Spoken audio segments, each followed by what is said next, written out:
Hi, everybody, and welcome to the Coach Curt Cignetti Show. Jack Benedict with you as we talk IUP Crimson Hawks football. Coming off, wow, what a game at Clarion, 28-14 win over the Golden Eagles, and a real big battle both in the conference and even more so in the region.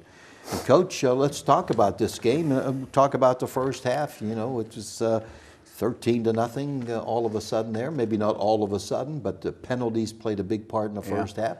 You got a lead, and you can never relax against anybody, can you? Right. Well, you know, I was real interested to see how we'd come out because we had a lot of guys out of the game. We didn't announce it publicly, but basically our whole starting defensive line, with the exception of Clarion or Jamel Everett, and top backups out and top two running backs out. So we really were light at practice, tried to give the guys the time to recover and get the mental work in. We came out fast, jumped up to a 13-0 lead, and really did a nice job on both sides of the ball. Had a chance to go up 20-0, had a punt return for a touchdown called back because of a block in the back. And but really could have knocked Clarion out, or I shouldn't say knock them out, but we could have built on that lead. We had some real opportunities to do that, but then the penalty flags started flying. And you know, once they did, the rest of the half for us wasn't great. Offensively, just put ourselves in a lot of long yardage situations, and defense was doing a tremendous job, and then they hit a little spell there.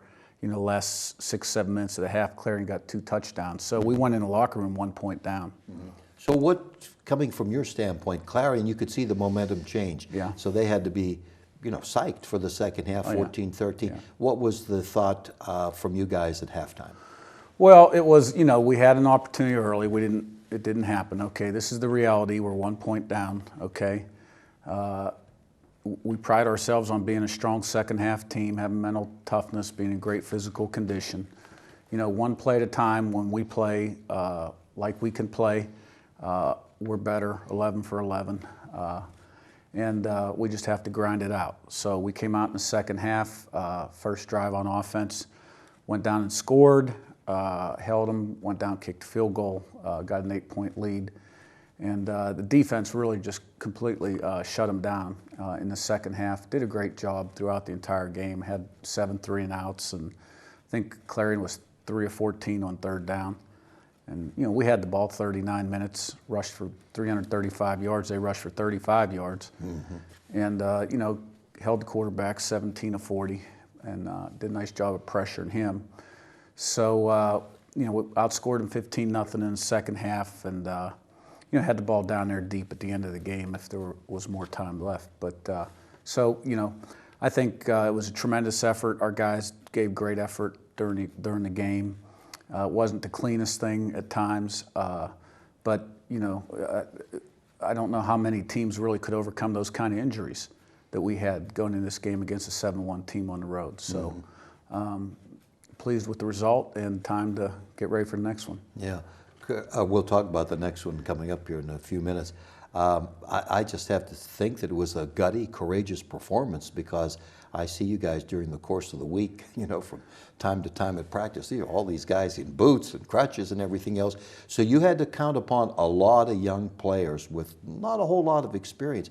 Boy, they really came through for you, didn't they? Oh, they sure did. We got a number of freshmen playing, and you know, C.J. Adegbo and Jordan Diven and Dylan Scott, we took the red shirt off. You know, DeAndre Easterling has been playing. Jordan Batts returned from his ankle. Shannon Jackson stepped up big time at running back, 36 carries. Had a lot of yards, 160-plus yards, did a great job for us. You know, that we have good depth. And next man up, when they get their chance, they, you know, got to perform well, and they did. Offensive line, you guys continue to rack up yardage with various running backs. I mean, we knew that you were very deep at running back, and I guess as always, maybe on every team, offensive line to get overlooked, but they're doing a heck of a job for you. Well, yeah, and they've been very consistent all year long, and our guys are really, they've been gelling. And no, I wasn't real pleased with all the holding calls we had. We had too many holding calls that set us back Saturday. But, you know, our run game has been fairly consistent throughout the season. I mean, we're highly ranked nationally. A lot of it has to do with the quarterback too, you know, and his ability to pull the ball on a running play or the yards that he gets when he does run. So that spreading the field out a little bit more, having a running quarterback, and then you add the way the line and the running backs are playing, receivers are doing a nice job blocking down the field, and you get those kind of results. We had talked last week because Clarion had, what, 24 sacks on the year going in? Right, yeah. Yeah, so there's a case in point where you had to protect your quarterback no matter where Lenny goes. Yeah. And for the most part, they did a really good job. Oh, yeah, yeah. And those guys, they've got a great work ethic, and they're typical lineman mentality. I mean, you know, they love to play, and they love being what entails being an offensive lineman. They love that part of it, you know, the process. And we've been playing physical, and we've been playing well. You're a little deeper there, too, this year, offensive line, aren't you, than other years? We are, and we've got good young players in the program, too. So I think the future bodes well at that position. Let's go back to the defense, your defense. Here's a team, Clarion, averaging 40 points a game. Quarterback is breaking the records of his head coach, and I'm sure that that was a great challenge, wasn't it, coming into this game? A tremendous challenge, especially as shorthanded as we were on the defensive line. And Clarion can throw the ball. Now, they did play without their top receiver, which I'm sure hurt them a little bit, but still, they're very potent, and the quarterback was good, and we did a really nice job of covering for the most part and putting pressure on the quarterback, shutting down the run game. So the defense rose to the occasion, as they have most of the year. And you know, that's a tremendous boost when you have confidence that you can stop the other team, because then you can kind of play offense in certain situations where you don't have to take quite as many chances. And we were able to do that in the second half. The kicking game is still a problem, isn't it? It may be coming some here and there, we see, but I guess you just work at it, right? Well, there's some phases, like the punt return, we had 2 penalties. But and one was a touchdown. But even with the penalties, we had a great average on the punt returns. And the kickoff coverage has been getting better. Now, they got a couple out late in the game, but they got called for penalties on those returns. The punt game was better. Kickoff return, you know, we got a lot of bloops and didn't have many opportunities, but when we do, we got to get a little better there. But obviously, you're talking PAT field goal, which, you know, we're making them in practice. We just got to carry it on to the game. I'm sure the field goal made, the one that was made, has got to give you a little confidence, too. For the kicker, too, you know, he's a freshman. It was a big field goal. We were up 6 points or 5 points, and it put us up 8, and wasn't an easy field goal. So that's something we can build on. Yeah, exactly. Okay, coming up this week, and been on the road now for 2 weeks, we got Gannon. Gannon was beaten by California. Right. Still in the mix. You and I haven't talked a whole lot about playoffs and scenarios, this and that. I think the average fan knows you got to win to keep on going. Right. Gannon has some weapons, and tell us a little bit about them. In the past, of course, they had the big quarterback, Liam Nodler, who's about 6'7". I understand he got banged up a little. Right. So do you prepare for both he and also the backup, who is a different type of quarterback? Right. Well, we've seen Nadler the last 3 years. Like you say, 6'7". He's got 20 touchdown passes, only 4 interceptions. Got a very strong arm.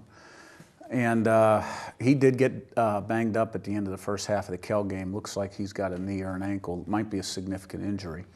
The backup came in, who was a freshman, has played some during the season, and really did a nice job of igniting the offense with his legs and his arm. He had a number of scrambles and a number of runs. It's a little bit of a different style. He's a mobile guy. So, you know, they have 18 seniors on their team, 11 starters. Running back was player of the year last year in the conference as a senior. He's got close to 1,000 yards. They got a receiver. It's got 54 catches, 13 touchdowns catches. Got some seniors on the offensive line and quite a few on defense. So they were picked to win the conference, preseason picked to win the conference, and probably haven't quite had the season maybe that they were hoping to, but still have played extremely well in a lot of stretches. And we know that they're a very capable team, and that they're probably not going to be feeling real great about last week's game. So, that, you know, I'm sure that they're going to regroup and give their best effort. But, you know, it's still all about what we do, and we've got a number of things that we need to improve upon. And I'm I'm optimistic we'll get some of our guys back this week too. Well, that would certainly be helpful. You mentioned the seniors for Gannon, so it's senior day, the final regular season home game. You have 9 or 10, depending, a couple of them which way they want to go. Yeah. These are guys that you bond with. These are the guys that you go to during the course of the season that lead the other. They're always special groups, aren't they? Well, they are, and hopefully, you know, this is not their last home game. You know, we hope to be playing more football, and but those guys have all done a tremendous job this year. They're not big in numbers, but they've all stepped up and led like seniors need to. And, you know, you're talking about Georgie at right tackle and Sean McVay at receiver and Jeff Palmer on the D-line and Jordan Batts and Karan Gibson, Dorian Lane, Eric Williams. Matt Spiegel is a senior. He's going to try to get an extra year because of his injury. Chase Hazlitt could technically have an extra year. We haven't sat down and really talked, but you know, he is listed as a senior. Brian Wall, one of our walk-on corners, does a great job in a lot of different areas as a senior, and I hope I'm not really forgetting anybody. And I think you covered everybody. I jotted down and went through the roster, and I didn't want to leave out anybody, but yeah, these are the people that, as I say, the seniors are always a special group. The veterans will be honored too. That's always a November game. And I always like to use the term last regular season home game because you never know. This region thing is really pretty interesting. And the next 2 weeks, there are a lot of important games, including the 2 you're going to play. Oh yeah, no doubt. And I may have forgot Connor Jackson, who you know, might have another year. But yeah, I mean, you know, it's the end of the year. The games are important. This week's important. It's got playoff implications. The following week will be the same. You know, we feel like we've been kind of in a playoff game ever since the opener, where we didn't have much margin for error, and every week has been so extremely important for us. And because we had taken care of business early, we had a little margin for error on our slip up in the middle of the season, and you know, things are looking good if we take care of business right now. So you know, we'll see. We got to make it happen. And you've been going a little bit lighter in the last few weeks. The injury situation, long season. Everybody's you know, banged up one way or another, and that seems to have worked out pretty well. Yeah, and I think there's no question it's the way to go right now. We can't afford to get anybody hurt at practice, and we need to get some guys back. And you know, we've gotten a lot of reps, and it's more about the mental part of it and timing in some areas, and which we can get by going a little lighter throughout the week. So, well, it's exciting when anytime that the team is in the mix. It's exciting, right? Oh yeah, no question. Yep. Good luck Saturday. Thanks, Jack. That game is 1 o'clock. IUP and Gannon back at Cignetti Field at Miller Stadium, honoring the veterans, honoring the seniors. So come on out, see some exciting football. It's going to be. It appears to be a terrific weather week. So join us for Crimson Hawks football this week. For the coach, this is Jack Benedict. Have a nice evening.